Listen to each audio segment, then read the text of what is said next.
लागत ह तोरे धमकी से डेरा जाई।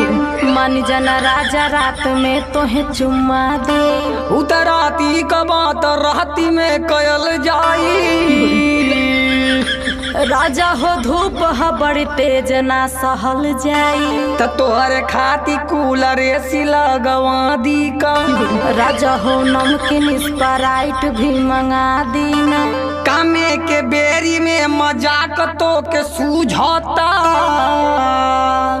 देखा न ओठ भी गर्मी से राजा सूखता। पता न कौन काल में हमार बियाह भयल। मना करत रही तू ही के ना बर्दाश्त भयल। वही के ताना रोज रोज मारली हमके। इ त अभी कुछ